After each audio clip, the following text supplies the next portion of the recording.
This is where you can find peace and happiness within you. Happiness and freedom begin with a clear understanding of one principle. Some things are within our control and some things are not. By Epictetus. This is a great quote that I love reading, and it's very much the idea, the definition of where peace and happiness lives within us. Now, I'm gonna give you guys 3 points on how that's the case. But before I do, I want to go into a quick story of how I came across this and how I was struggling with finding peace and happiness within myself. So one day I had a business call and I was on that call and things didn't go as well as I planned. And as a result, I was frustrated that morning. So as I was getting in the shower, as I was getting ready to go to work and all that other stuff, I was using all the techniques that I typically give all of my other clients. And as I was using the techniques and I was in my car and I was driving, I was like, why am I still so angry? Why am I still so frustrated? It's like I've used 5 techniques already. It's been about 30 minutes, but yet I'm still frustrated. What's going on? Am I doing them wrong? Do I need new techniques, different techniques, better techniques? All these things were going through my mind. But then it hit me. I was using these techniques in the wrong way. And what I mean by that was that I was hoping for something that wasn't supposed to be the purpose of these techniques. And I'll tell you what I mean by that. I was using these techniques to try to make anger and frustration go away. And that's not what we're supposed to do when we use techniques within acceptance and commitment therapy. What we're supposed to do is use these techniques to give us the strength to be with this emotion until it decides to leave on its own. When we're doing that, it gives us the ability to act when that emotion is present. So it's kind of like when it's raining. When it's raining, you don't say, you know what, I'm not going to drive to work. Or if you have a flight that day and it's raining, I know for sure that you are not canceling your flight just because it's raining. You still find a way to get in the car or get in the Uber and go to that flight. And it's the same thing when it comes to our anger, our pain, shame, guilt, sadness, anxiety, whatever it is. So what I want to talk to you guys about today is how do you find that peace and happiness within you? And here's the thing, peace and happiness, and this is my first point, it lives within that space between your mind and yourself. Okay, I'll say that again. Peace and happiness, it lives within that space between you and your mind.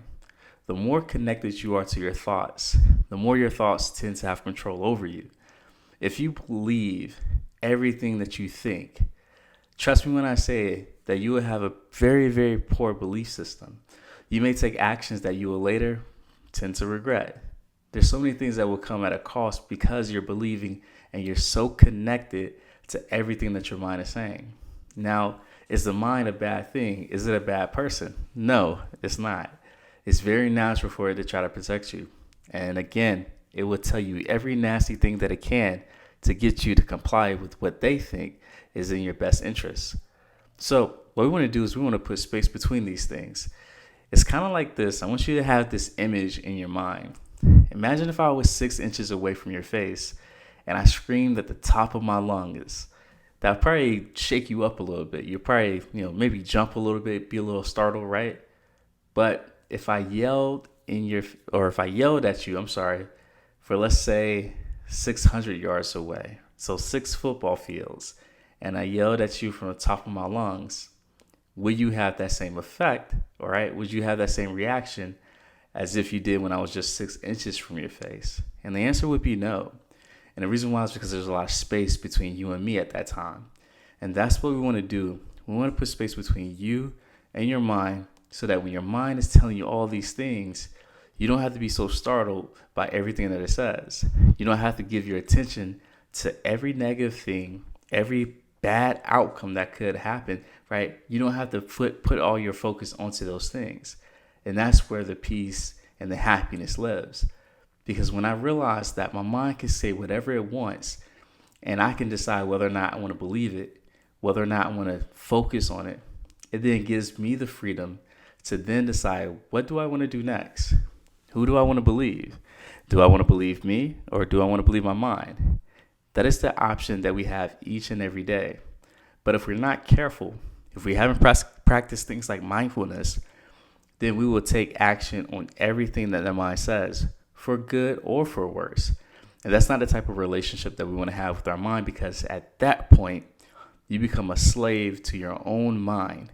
And for a lot of people, that's how they feel. Whenever depression, anxiety, their past traumas, when these things come up, their addictions, right? When these things come up, they feel as though they have to give all of their focus to those things. They have to bow down to those emotions. They have to bow down to those thoughts. And that is not the case. And that's why we want to practice placing distance between you and your mind. Now, how do you do that? Well, to create this space between you and your mind, all you have to do is to start noticing yourself in everything that you do. For example, at this moment, notice that you're listening to this podcast. Notice what you're doing right now at this moment. Is this you doing these things, or is this an emotion? Is this your mind, right? At this moment, you're probably sitting in a chair. Maybe you're walking. Maybe you're working out. But nonetheless, at this moment, this is you. This is the same you that has always been there. When you really stop and pause, and I would challenge you, if you're not doing something like driving, unless you're at a red light, I would tell you at this moment, just stop and pause for 10 seconds. And just notice that in this moment, this is me. This is you. This is I. This is, and you can say your name. So this is Philip. And I want you to notice that. Sometimes I even have my clients rub their fingertips together as they say that, just to give them a sense of control that this is their body and they have control. They have say over what this body, what this mind decides to do, right? And that's how you start to create that space. Another way you can create space is start to notice your thoughts the same way that you would notice elevator music whenever you get into an elevator or you're walking to a restaurant. Just sit back and just see it. Notice it with curiosity. As you're listening to this podcast, notice what thoughts have passed by your mind. Notice what you're thinking at this moment. When you get home later tonight, I would tell you to notice what thoughts are going through your mind right before you go to bed, and see them as if you're looking at, let's say, a painting on the wall or clouds in the sky. You don't have to figure them out. You don't have to try to make them go away. You don't have to try to work on them or anything like that, but just see them as what they are, which is just simply thoughts. They come and they go. And if I were to ask you to tell me a thought you had, let's say 2 weeks ago, you may be able to give me maybe one or two, but the whole list of thoughts that you've had that day, they've come and they went and they're forgotten forever. And it's the same thing, right? It's the same thing that's going to happen right now. So I want you to start to practice noticing yourself, and then also noticing your thoughts and being able to see the difference between the two. This is the first point of where happiness and peace lives within you. The second point that I want to make is that peace and happiness lives in this space, right? So this space between you and your mind, it lives in this space because this space equates to freedom. That gap between you and all the nasty things that your mind says to you, it gives you the flexibility to have a thought and then choose how you would like to respond to that thought. Okay, listen to what I'm saying here. That gap between who you are and then all the nasty things that your mind says, it gives you the flexibility to have a thought and then choose how you would like to respond. Your mind is not a police officer that's arresting you. It's not a president of the United States coming across the TV saying, hey, you have to do this, right? That's not the case, right? I'll give you another example. So I want to talk about this space, right? So let's think about this like sports, right? Let's say we're playing basketball and I'm guarding you. And if I know that every time I press you, right? So I'm like up in your face, guarding you real tight. If I know that every time I do that, you're going to go right, it's going to make it very easy for me to stop you if we're on a basketball court. But what if you could also go left? What if you had that flexibility that you can go between the legs, behind the back, spin move, right? And go left, right? It'll make it very hard for me to stop you. And as a result, guess what I have to do as a defender? I have to back up. I have to start giving you space now because you have this flexibility. It's kind of like having a handle like Steph Curry, Kyrie Irving. For some of my older heads that listen to my podcast, this is like Allen Iverson. These guys have an ability to create space. And that's what we want to do with our mind, right? You want to create this space. So by having this you're now able to have the curiosity that you need, the courage that you need to take an action whenever a thought isn't there or is there. So let's say a thought that isn't there is, I can do this, right? Let's say you're searching your mind. Maybe you're telling yourself, I can do this in terms of an affirmation, but you're not quite believing it, right? Maybe your mind is saying, man, that stuff isn't working right now. Just cut it out. If your mind is saying that this technique, this skill, this main point that I'm making, it'll give you the ability to take an action, even if that thought isn't present. But let's say the thought that is present is, you're not good enough. You're going to fail. This is going to end in tragedy. We will still want to be able to take action because, again, we do not want to see our mind as the as the police officer and us as the prisoner, if you will. So we want to start to have that space. And when that is created, just like that basketball example that I gave, it now forces the thought to back up a little bit. So now we can get creative and go and do what we want to do, even if that thought or that defender is present. So what this means for you is to become flexible with how you respond to your thoughts and your feelings. Just like I read in that first opening quote, right? Be flexible and understand what you can control and what you can't control, right? Have great understanding of that. And just like a running back, or as I mentioned, a point guard on a basketball court tries to fake out their defenders, that's what you want to do, right? And to do that, be curious and do something you've never done whenever a thought like, I can't do this comes up. Maybe you do it just a little bit. But let's say the thought of, I'm not good enough comes up.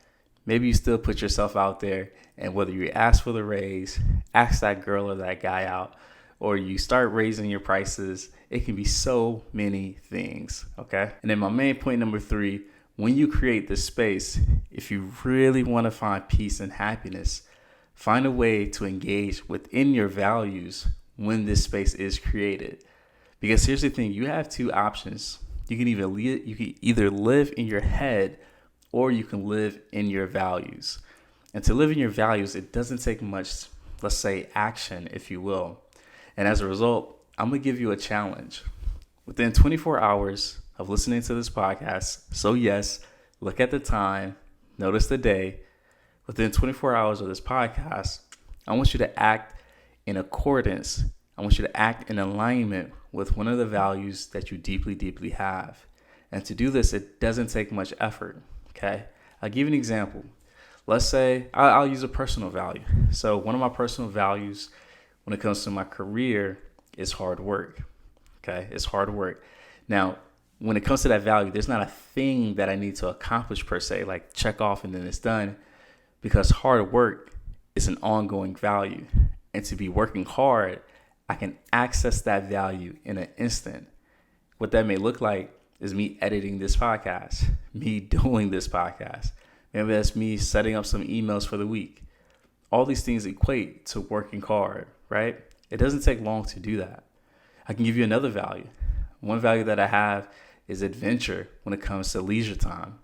To do that, if I can't go anywhere, I may get adventurous by looking something up online. As a matter of fact, yesterday, I was looking up all the museums that are in DC because me and my family were planning on going to DC in the fall, right? Like that's me acting in accordance with that value. Even though I'm not doing it just yet, I can still act in accordance, in alignment with that value. So that'll be my challenge to you. Because again, when you have the option to live either in your head or in your values, if you want to find that peace, if you want to find that happiness, you need to live within those values. And to do that, you have to create enough space so now you can go left. Going left equals living in your values. Going right equals us doing the same thing that we've been doing for the past 20 or 30 years whenever this thought or this feeling or even this situation comes up.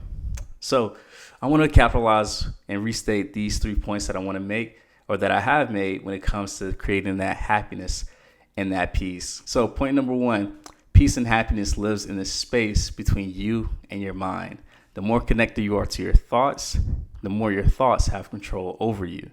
The second point, peace and happiness lives in this space because this space equates to freedom. And that's where I gave you the example. If I'm guarding someone on the basketball court and they have the ability to also go left, I now have to back up and give them space. And then the third point, when you create this space, if you really want to find peace and happiness, find a way you can engage within your values once you create this space.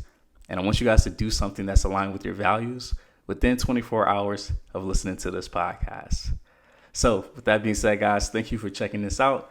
This is Coach Wells, and make sure you click the link below so that you can get more information like this.